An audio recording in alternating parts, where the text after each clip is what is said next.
আসসালামু আলাইকুম এভরিওয়ান, আশা করছি সকলে ভালো আছেন। আমাদের আজকের রেসিপি রুই মাছের মশলা কারি। আশা করছি আপনাদের সকলের কাছে ভালো লাগবে এবং সহজও লাগবে। আমার আজকের সহজ রেসিপি আপনাদের সকলের কাছে ভালো লাগবে, অবশ্যই আমাকে একটু সাপোর্ট করে যাবেন।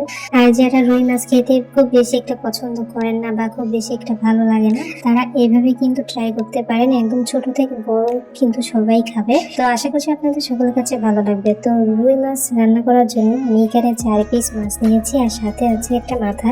চাইলে আপনারা শুধু মাছটা ব্যবহার করতে পারেন, মাথাটা স্কিপ করে দিতে পারবেন। তারপরে আমি এখানে দিয়ে দিব হাফ চামচের একটু বেশি লবণ, দিয়ে দিব হাফ চামচ হলুদের গুঁড়া, সাথে দিয়ে দিব হাফ চামচ লাল মরিচের গুঁড়া, আর এখানে দিয়ে দিব পরিমাণ মতো সরিষার তেল।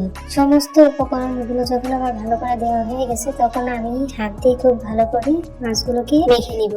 প্রত্যেকটা মাছ যাতে ভালো করে মাখা হয় একটু খেয়াল রাখবেন, আর একটা মাছ খুব সুন্দরভাবে কিন্তু মেখে নিতে হবে। মশলাগুলো যাতে মাছের গায়ে সব জায়গায় সমানভাবে লেগে যায় সেদিকে আপনাদের একটু লক্ষ্য রাখতে হবে।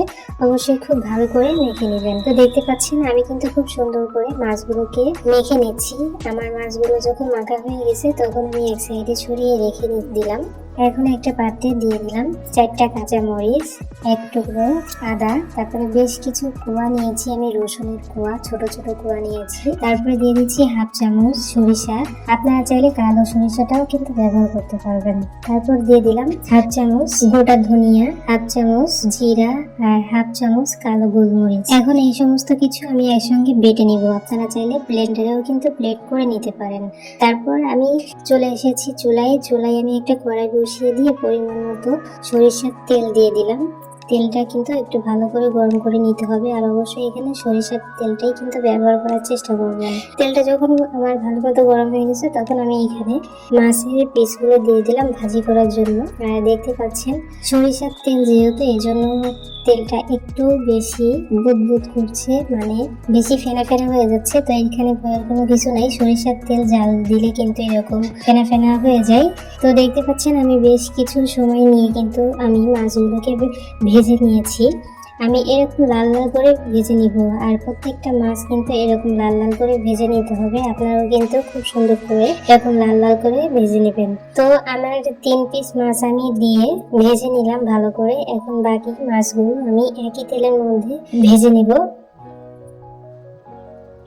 আপনারা কে কোথা থেকে দেখছেন আমার ভিডিওটি অবশ্যই আমাকে একটু কমেন্টস করে যাবেন। নতুন কোনো দর্শক যদি এসে থাকেন তাহলে অবশ্যই চ্যানেলটিকে একটু সাবস্ক্রাইব করে দিবেন। তো দেখতে পাচ্ছেন ইতিমধ্যে আমাদের মাছগুলো কিন্তু ভাজা হয়ে গেছে, আর দেখা যাচ্ছে যে তেলটা একটু বেশি হয়ে গেছে। তো আমি এখান থেকে কিছুটা তেল আমি তুলে রাখবো। আর এই মাছে খুব বেশি একটা তেল দেওয়ার কিন্তু কোনো প্রয়োজন নেই, অল্প তেল দিয়ে কিন্তু আমাদের রান্নাটা কমপ্লিট হয়ে যাবে। তো দেখা যাচ্ছে যে তেলটা একটু বেশি হয়ে গেছে, তো আমি এখান থেকে গরম তেল একটু তুলে নিচ্ছি। যদি প্রয়োজন হয় তাহলে আমি এই ভাজা গরম তেলটা কিন্তু পরেও ব্যবহার করতে পারবো। তো তেলটা তুলে নেওয়ার পর আমি এখানে বেশ কিছু পেঁয়াজ কুচি করে রেখেছিলাম, এখানে পেঁয়াজ কুচি দিয়ে দিলাম। একটু বেশি করে দিয়েছি আমি, 2-3টার মতো দিয়ে দিলাম। 2টো এলাচ আমি একটু হাত দিয়েছি, তারপরে এখানে দিয়েছি। এখন আমি অনবরত নেড়ে চেড়ে পেঁয়াজগুলো ভেজে নেব। আপনারা চাইলে এরকম পেঁয়াজটা বাদ দিতে পারেন। আমি দিলাম পেঁয়াজটা দেওয়ার পর আমি খুব সুন্দর করে একটু নেড়ে চেড়ে ভেজে নিয়েছি। ভেজে নেওয়ার পর একটু যখন সফট হয়ে গেছে পেঁয়াজটা, তখন এখানে দিয়ে দিব পরিমাণ মতো শুকনো মরিচের গুঁড়া, আর হলো হাফ টিস্পুন হলুদের গুঁড়া। এগুলো দিয়ে একটু নেড়েচেড়ে নিতে হবে। একটু নেড়েচেড়ে নেওয়ার পর যে মশলাগুলো আমি বেটে রেখেছিলাম সেই মশলার পেস্টটা আমি এখানে দিয়ে দিলাম। দিয়ে অনবরত নেড়েচেড়ে নিতে হবে।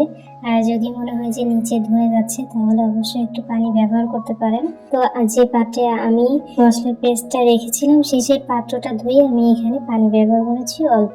এখন খুব সুন্দর করে নেড়েচেড়ে একটু ভেজে নিতে হবে। একটু ভেজে নেওয়ার পর এখানে দিয়ে দিলাম পরিমাণ মতো লবণ। লবণটা কিন্তু আপনারা দিতে ভুলবেন না, অবশ্যই কিন্তু লবণটা দিবেন। লবণ দিয়ে অনবরত নেড়ে চেড়ে নিতে হবে। নেড়ে চেড়ে একদম মশলাটাকে খুব সুন্দর করে কষিয়ে নিতে হবে। আর দেখতে পাচ্ছেন আপনারা যে আমি মশলাটা কষিয়ে নিয়েছি বেশ কিছুক্ষণ ধরে, আর আমার মশলাটা কিন্তু এরকম হয়েছে, একদম ভাজা ভাজার মতো দেখা যাচ্ছে। তো দেখতে পাচ্ছেন আপনারা, আপনাদের আমি দেখিয়ে দিলাম কাছ থেকে। আর এখানে দিয়ে দিচ্ছি 2টো টমেটো। আমি মাঝারি সাইজের 2টো টমেটো আমি পেস্ট করে রেখেছিলাম, সেই টমেটোর পেস্টটা এই পর্যায়ে এসে দিয়ে দিলাম। টমেটোর পেস্টটা কিন্তু অবশ্যই দিতে হবে। টমেটোর পেস্টটা দিয়ে আমি আবারও খুব সুন্দর করে নেড়েচেড়ে মশলাটাকে কষিয়ে নেব। এই পর্যায়ে আপনারা যদি টমেটোর পেস্টটাকে দেন আর এই অনবরত যদি নেড়েচেড়ে নেন, তাহলে কিন্তু টমেটোর যে কাঁচা গন্ধটা সেটা কিন্তু থাকবে না। তো অবশ্যই আমাদের স্টেপ বাই স্টেপগুলো আপনারা ফলো করবেন, তাহলে কিন্তু তরকারিটা খেতে অনেক মজাদার হবে। তো দেখতে পাচ্ছেন আমি প্রায় 5 থেকে 7 মিনিট মতো কিন্তু কষিয়ে নিয়েছি টমেটোর পেস্টটা দিয়ে। এখন যখন ভালো করে আমার মশলাটা কষিয়ে নেওয়া হয়ে গেছে, তখন আমি এখানে পানি দিব। প্রথমে আমি 1 কাপ পানি দিলাম। 1 কাপ পানি দেওয়ার পর আমি আবারও মনে হচ্ছিল যে কম হয়ে গেছে, তো আমি আবারও হাফ কাপ পানি দিলাম, অর্থাৎ 1.5 কাপ পানি আমি দিলাম। 1.5 কাপ পানি দিয়ে আমি খুব সুন্দর করে বলক তুলে নেব। তো দেখতে পাচ্ছেন আমার পানিতে বলক চলে এসেছে। এই পর্যায়ে আমি মাছগুলো দিয়ে দিব। আচ্ছা, আমি পানিটা একটু বেশি ব্যবহার করেছি, কারণ আমার মাছের ভিতরে কিন্তু মাথা আছে। মাছের মাথাটার জন্য আমি একটু বেশি পানি ব্যবহার করেছি।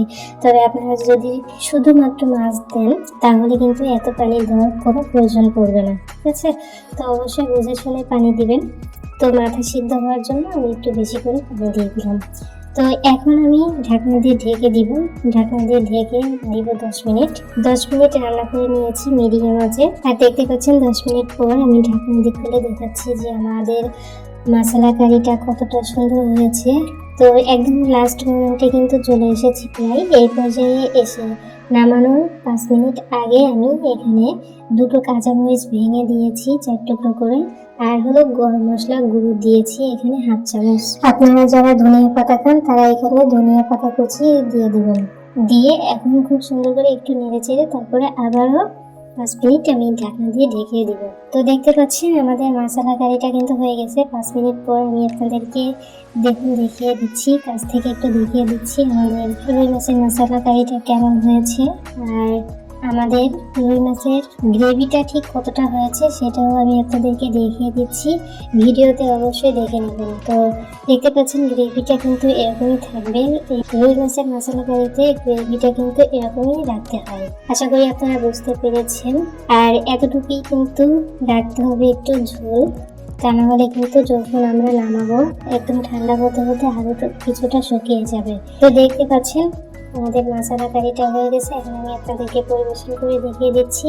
আমার মাছের তরকারিটা কিন্তু একটু ঠান্ডা হয়ে গেছে। তো ঠান্ডা হতে হতে কিন্তু অনেকটাই ঝোল শুকিয়ে গেছে। তো আপনারা যদি ওই পর্যায়ে যদি না রাখেন, তাহলে কিন্তু হবে না, ঠিক আছে? আর এইভাবে একবার হলেও ট্রাই করে দেখবেন যে কেমন লাগে খেতে। দুর্দান্ত হয়েছিল খেতে রুই মাছের মশলা কারি। আপনাদের কাছে কেমন লাগলো অবশ্যই আমাকে লাইক কমেন্টস করে যাবেন। এইভাবে রান্না করলে কিন্তু ছোট থেকে বড় সবাই পছন্দ করবে, এবং যারা সবসময় রুই মাছ খান কিন্তু আর ভালো লাগছে না খেতে, তারা অবশ্যই এইভাবে একবার হলেও ট্রাই করে দেখতে পারেন। ফাইনালি আমাদের আজকের রেসিপি এতটুকুই। সবাই অনেক ভালো থাকবেন, সুস্থ থাকবেন। আমাদের পরবর্তী ভিডিও দেখার আমন্ত্রণ জানিয়ে আজ এখানে বিদায় নিচ্ছি। আল্লাহ হাফেজ।